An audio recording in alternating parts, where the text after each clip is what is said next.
the hip thrust on this machine. It can be great, but getting there wasn't the same for both of us.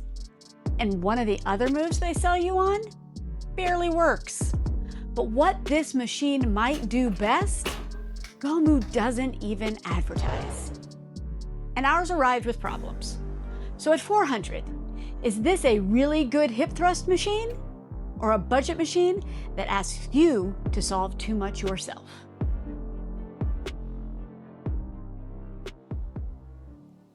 You usually see me in a very different setting, usually with my not so better half.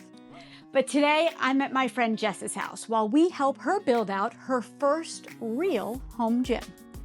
Goimu was looking for women to test its $400 hip thrust machine. So the timing made perfect sense. This machine lives here. Jess owns it. She's used it the most and she already knows exactly what she likes. And what I don't. I've been training on it too. But I'm 5'5" and Jess is 5'11", and we are built completely differently. That changes where the pad lands, how far away the foot plate feels, and how much range we can actually get. So full disclosure, Goimu sent this machine free for review. They don't approve the video, they don't get to remove anything that they don't like. They already know we did find a few problems. You're going to see all about them a little later. Okay, so the foot plate has 4 angle settings. So yes, it does adjust. But Jess and I set it up completely differently. Let's show you. So show us how you set up for the hip thrust. Okay, so flat. I've tried different angles. I always come back to flat. Ah.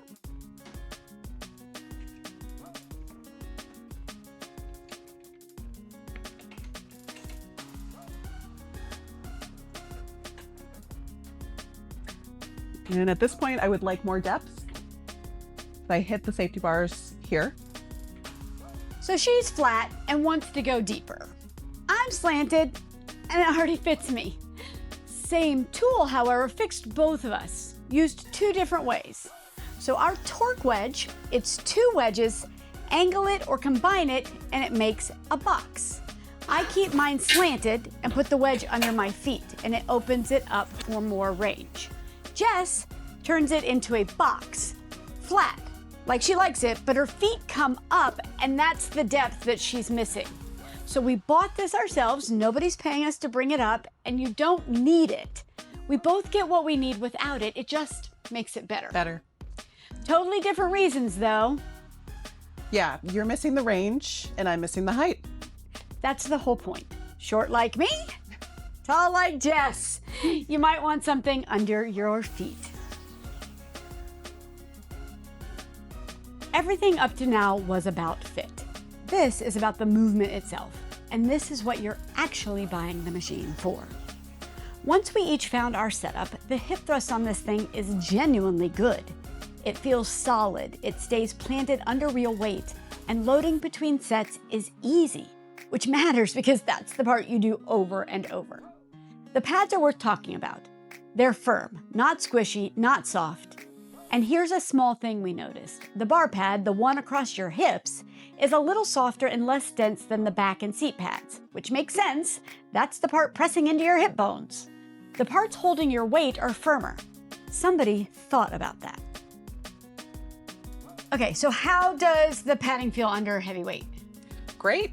It's got some give, so the heavier I go, it still feels good, and it hasn't packed down over time.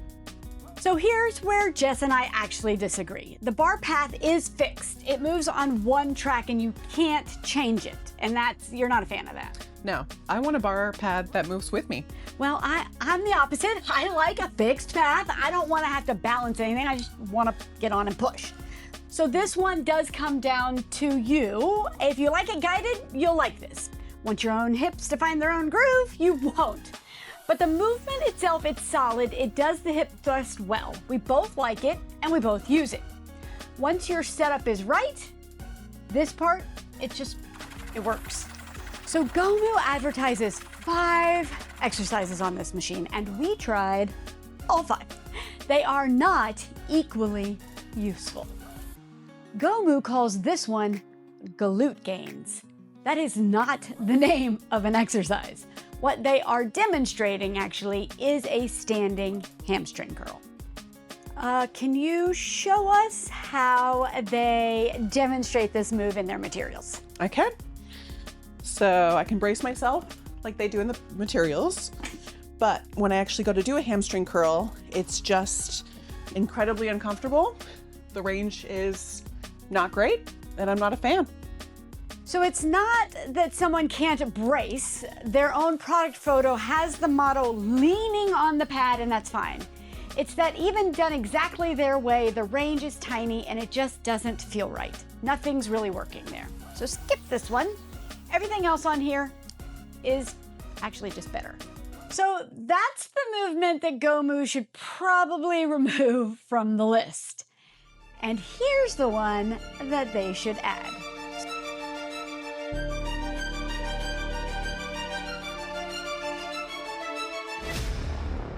And how often do you do this? I have been doing this every week. I love this movement. This is not shown on Goimu's product page. It isn't even one of the 5 exercises that they advertise. And for Jess, it became one of the best reasons to actually keep this move. The other 3 all work. Bulgarian split squats feel stable. The slanted goblet squat is fine. Calf raises are fine. No real complaints. But you can also do all 3 with a bench, a step, or equipment you probably already own. They work on this machine. They're not the reason to buy it. The hip thrust and the side lying raise are the 2 movements that make the HT01 worth discussing. Finding the right setup was one thing.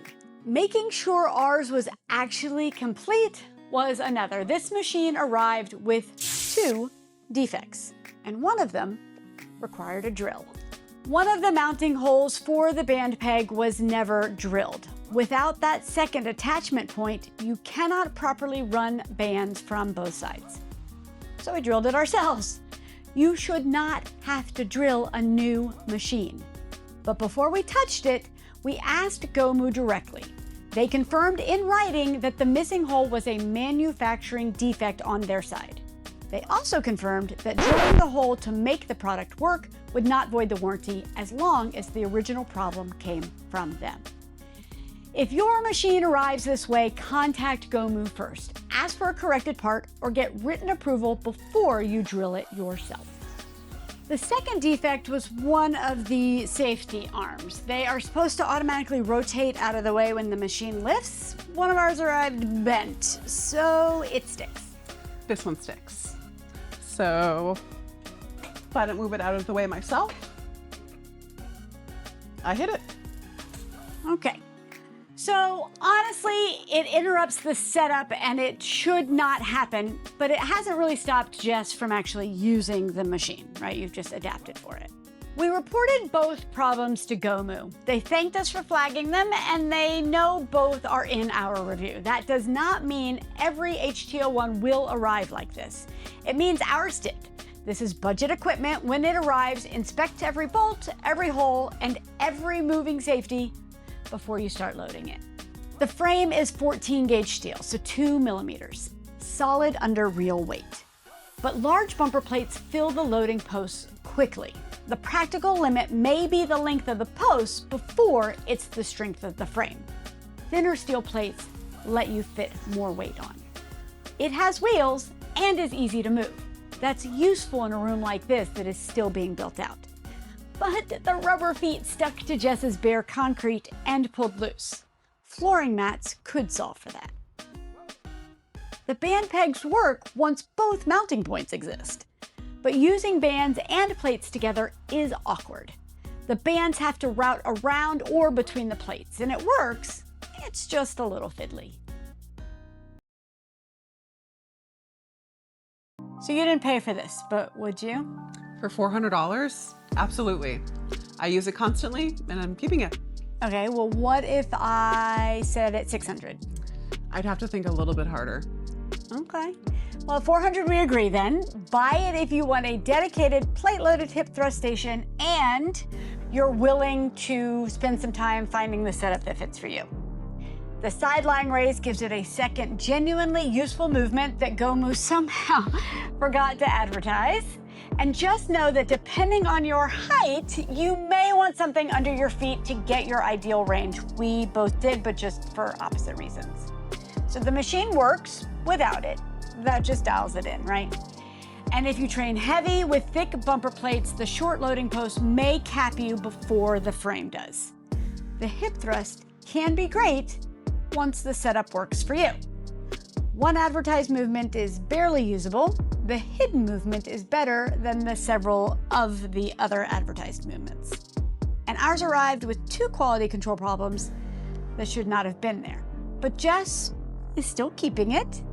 And thank you for letting us take over your home gym for the day. My pleasure.